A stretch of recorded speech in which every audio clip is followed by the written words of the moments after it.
When you own or operate a website running WordPress, it's important that you understand how WordPress actually works.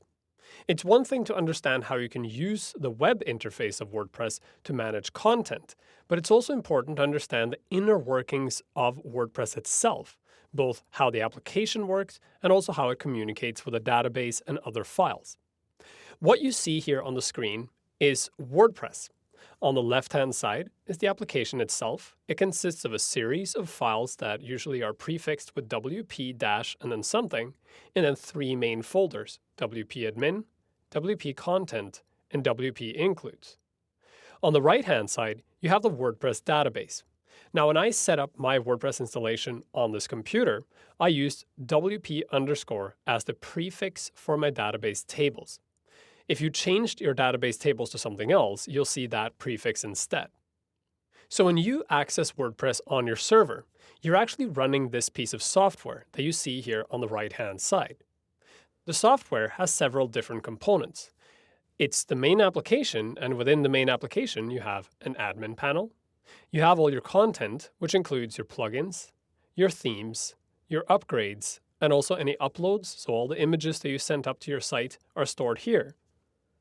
And there's a configuration file named wp-config that helps WordPress talk to the database. The database has different tables for the different types of content you have inside your WordPress site. You have comments and comment metadata. You have links. You have options. You have posts and post metadata. You have taxonomy, that would be the categories and tags. You have users and user meta, and so on. So anytime you make a change either inside WordPress admin or you create something new like a new post or page, all that information is sent into this database.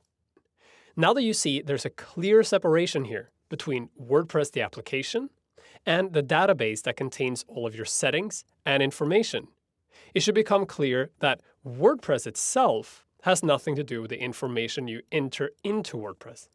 That also means if something goes wrong with WordPress, if it stops working properly, or if an update crashes, you can actually just remove the application and then just replace it with a new version, and it'll come back up again. The only thing within WordPress, this set of files that you need to keep, is the wp-config file, which is the configuration file that helps you talk to the database, and the WP content folder, which contains all your uploads, themes, and plugins. Right now, let's take a closer look at the wp-config file, because this is the file that helps WordPress talk to the database. The wp-config file is the only file within WordPress the application that you have to set up to get WordPress to work. Now, if you use the 5-minute install that comes with WordPress, WordPress itself would create this file for you, but in some cases you have to configure it on your own. If something were to go wrong with your WordPress site, or you need to do a hard update, or you need to take over management of a WordPress site you didn't set up, it's always a good idea to go into the wp-config file and find out how it's set up. Here you see there isn't all that much information. What matters is the top here, where you have your MySQL settings. Here you have your database name, your database username and password, and also the database hostname. Further down, you have your keys and salts. So I haven't installed these here because this site is running locally on my computer, but normally you would have authentication keys here that make it harder for hackers to get into your site. If you don't have the authentication keys, you can go to the URL that's provided right here in the wp-config file, and that URL will automatically create randomized keys for you that you can just paste in here in place of what you already see.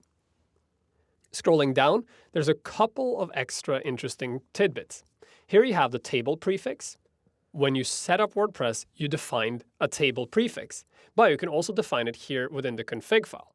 Just remember that once you've defined the table prefix, you can't change it. If you do that, then WordPress won't be able to find the table from the database. You can also define a localized language for WordPress. By default, it's set to English, but here you can change it to another language if you want. And for developers, this is where you find the WP debug feature. By default, it's set to false, but in some cases you may want to debug either a theme or a plugin, or find out why something is going wrong. And in that case, you can go in here, change the WP debug feature to true, and then you'll have debugging within WordPress itself. The chances of you having to work with the WP config file are small, but if you have to work with the file, here you can see that it's not all that complicated.